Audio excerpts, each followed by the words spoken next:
ಕರ್ತನ ನಾಮದಲ್ಲಿ ನಿಮ್ಮೆಲ್ಲರಿಗೂ ವಂದನೆಗಳು. ಈ ದಿನ ದೇವರ ಜ್ಞಾನವನ್ನು ಹುಡುಕುವುದರ ವಿಷಯವಾಗಿ ಧ್ಯಾನಿಸೋಣ. ಸತ್ಯವೇದದ ಪ್ರಕಾರ ಜ್ಞಾನ ಎಂದರೇನು? ಯೆಹೋವನ ಭಯವೇ ಜ್ಞಾನಕ್ಕೆ ಮೂಲವು, ಪರಿಶುದ್ಧನ ತಿಳುವಳಿಕೆಯೇ ವಿವೇಕವು. ಜ್ಞಾನೋಕ್ತಿಗಳು 9:10. ನಿಘಂಟಿನಲ್ಲಿ ಜ್ಞಾನವು ಸರಿಯಾದದನ್ನು ವಿವೇಚಿಸುವ ಅಥವಾ ನಿರ್ಣಯಿಸುವ ಸಾಮರ್ಥ್ಯ ಎಂದು ತಿಳಿಸುತ್ತದೆ. ಸತ್ಯವೇದದಲ್ಲಿ ಜ್ಞಾನವು ದೇವರು ನೀಡುವ ಪ್ರಾಯೋಗಿಕ ಆಧ್ಯಾತ್ಮಿಕ ಶಕ್ತಿಯಾಗಿದೆ. ಜ್ಞಾನವು ಸರಿ, ತಪ್ಪು ಮತ್ತು ಒಳ್ಳೆಯದನ್ನು ಕೆಟ್ಟದನ್ನು ವಿವೇಚಿಸುವ ಸಾಮರ್ಥ್ಯ. ಒಬ್ಬ ವ್ಯಕ್ತಿಯು ಸರಿಯಾದ ಸಮಯದಲ್ಲಿ ಸರಿಯಾಗಿ ಕಾರ್ಯ ಮಾಡಲು ಮತ್ತು ಹೇಳಲು ಶಕ್ತಗೊಳಿಸುವ ಸಾಮರ್ಥ್ಯವಿದು. ಕರ್ತನೊಬ್ಬನೇ ಸ್ವಾಭಾವಿಕವಾಗಿ ಸಂಪೂರ್ಣವಾಗಿ ಜ್ಞಾನದ ಮೂಲನು. ನಮ್ಮ ಜ್ಞಾನವನ್ನು ಎಲ್ಲಿ ಕಂಡುಕೊಳ್ಳುತ್ತೇವೆ? ಯೋಬ 12:13. ಆತನಲ್ಲಿ, ಕರ್ತನಲ್ಲಿ ಜ್ಞಾನವೂ ಶಕ್ತಿಯೂ ಉಂಟು, ಆಲೋಚನೆಯೂ ವಿವೇಕವೂ ಆತನವೇ. ನಮ್ಮ ಜೀವನದಲ್ಲಿ ದೇವರ ಜ್ಞಾನ ಏಕೆ ಬೇಕು? ನಮ್ಮ ಜೀವನಕ್ಕೆ ನಿತ್ಯತ್ವದ ದೃಷ್ಟಿಯನ್ನು ನೀಡುವುದು ಜ್ಞಾನದ ಉದ್ದೇಶ. ಇದರಿಂದ ನಮ್ಮ ದಿನಗಳು ವ್ಯರ್ಥವಾಗುವುದಿಲ್ಲ ಮತ್ತು ಕರ್ತನ ಉದ್ದೇಶಕ್ಕಾಗಿ ಸಂಪೂರ್ಣವಾಗಿ ಜೀವಿಸಲು ಜ್ಞಾನವು ಮಾರ್ಗದರ್ಶಿಸುತ್ತದೆ ಮತ್ತು ಅದರ ಪ್ರಕಾರ ಜೀವಿಸುವವರಿಗೆ ಸಂತೋಷವನ್ನು ನೀಡುತ್ತದೆ. ದೇವರ ಜ್ಞಾನವು ಜೀವನದಲ್ಲಿ ಒಳ್ಳೆಯ ಮತ್ತು ಸರಿಯಾದ ಆಯ್ಕೆಗಳನ್ನು ಮಾಡಲು ನಮಗೆ ಸಹಾಯ ಮಾಡುತ್ತದೆ. ಜ್ಞಾನೋಕ್ತಿ 3:21-23. ಮಗನೇ, ಸುಜ್ಞಾನವನ್ನು ಬುದ್ಧಿಯನ್ನು ಭದ್ರವಾಗಿಟ್ಟುಕೋ. ನಿನ್ನ ದೃಷ್ಟಿಯು ಅವುಗಳ ಮೇಲೆ ತಪ್ಪದೇ ಇರಲಿ. ಅವು ನಿನಗೆ ಜೀವವೂ ನಿನ್ನ ಕೊರಳಿಗೆ ಭೂಷಣವೂ ಆಗಿರುವವು.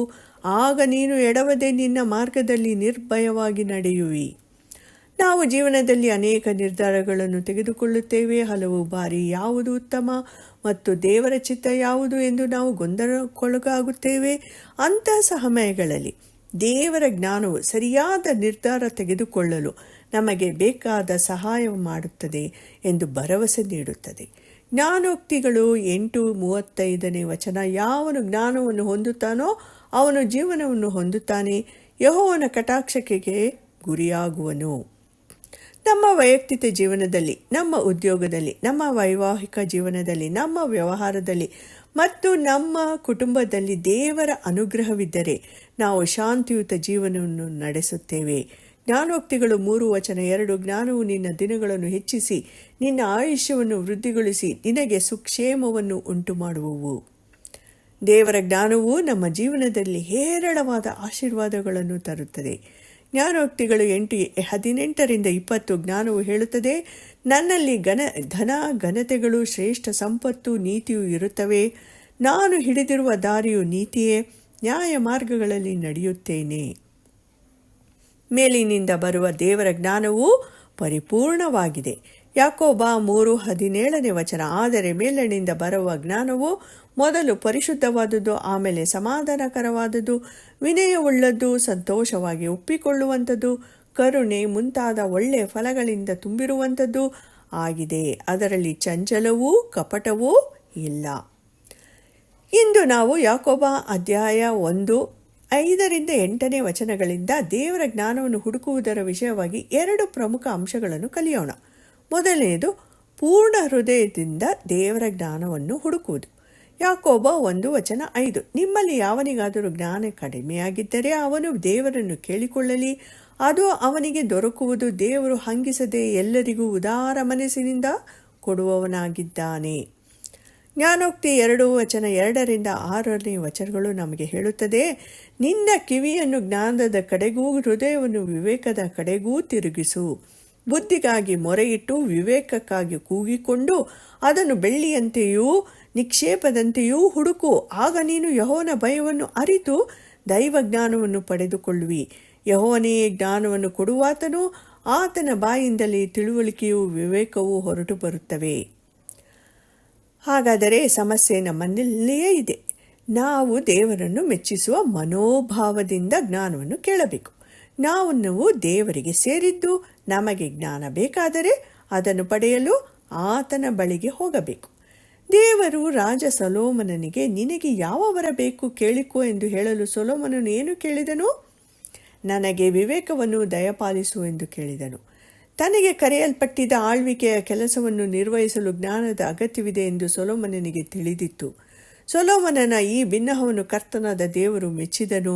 ವಿವೇಕವನ್ನು ಬೇಡಿಕೊಂಡದ್ದರಿಂದ ನಿನ್ನ ಬಿನ್ನಹವನ್ನು ನೆರವೇರಿಸಿದ್ದೇನೆ. ನೋಡು, ನಿನಗೆ ಜ್ಞಾನವನ್ನು ವಿವೇಕವನ್ನು ಅನುಗ್ರಹಿಸಿದ್ದೇನೆ. ಇದಲ್ಲದೆ ನೀನು ಕೇಳದಂಥದ್ದನ್ನು ನಿನಗೆ ಅನುಗ್ರಹಿಸಿದ್ದೇನೆ. ನಿನ್ನ ಜೀವಮಾನದಲ್ಲೆಲ್ಲ ಐಶ್ವರ್ಯದಲ್ಲಿಯೂ ಘನದಲ್ಲಿಯೂ ನಿನಗೆ ಸಮಾನನಾದ ಅರಸನು ಇನ್ನೊಬ್ಬನಿರುವುದಿಲ್ಲ ಎಂದು ದೇವರು ಆಶೀರ್ವದಿಸಿದನು. 1 ಅರಸುಗಳು 3:5-14. ಪ್ರಿಯರೇ, ದೇವರು ನಮಗೆ ಈ ಉಡುಗೊರೆಯನ್ನು ನೀಡಲು ಉತ್ಸುಕನಾಗಿದ್ದಾನೆ. ನಾವು ಕೇಳಬೇಕಷ್ಟೆ. ಕೇಳುವ ಪ್ರತಿಯೊಬ್ಬರಿಗೂ ಉದಾರವಾಗಿ ಕೊಡಲು ಆತನು ಸಿದ್ಧನಾಗಿದ್ದಾನೆ. ರೋಮಾಪುರದವರಿಗೆ 8:32.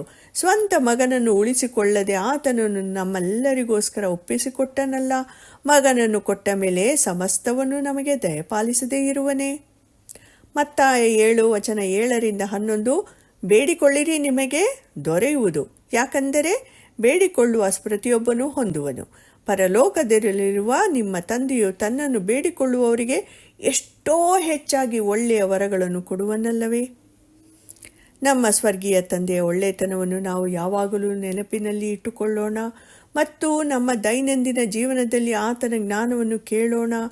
ಇದರಿಂದ ನಾವು ಆತನ ಪರಿಪೂರ್ಣ ಚಿತ್ತವನ್ನು ತಿಳಿದುಕೊಂಡು ಈ ಜೀವನವನ್ನು ಆತನ ಮಹಿಮೆಗಾಗಿ ಜೀವಿಸಲು ಶಕ್ತರಾಗುತ್ತೇವೆ.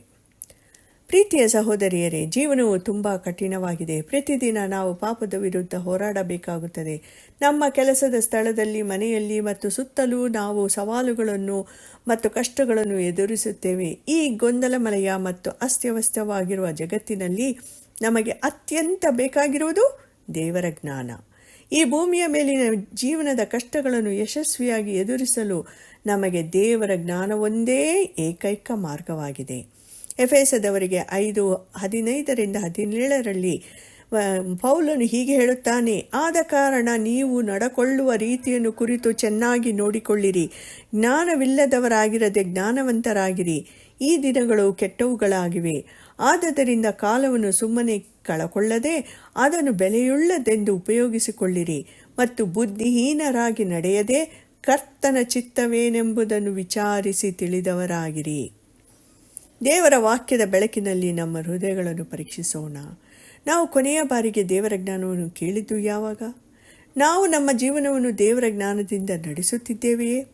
ಜ್ಞಾನೋಕ್ತಿ 4:7 ಜ್ಞಾನವನ್ನು ಪಡೆಯಬೇಕೆಂಬುದೇ ಜ್ಞಾನ ಬೋಧೆಯ ಪ್ರಥಮ ಪಾಠ. ನಿನ್ನ ಎಲ್ಲ ಸಂಪತ್ತಿನಿಂದಲೂ ವಿವೇಕವನ್ನು ಪಡೆ.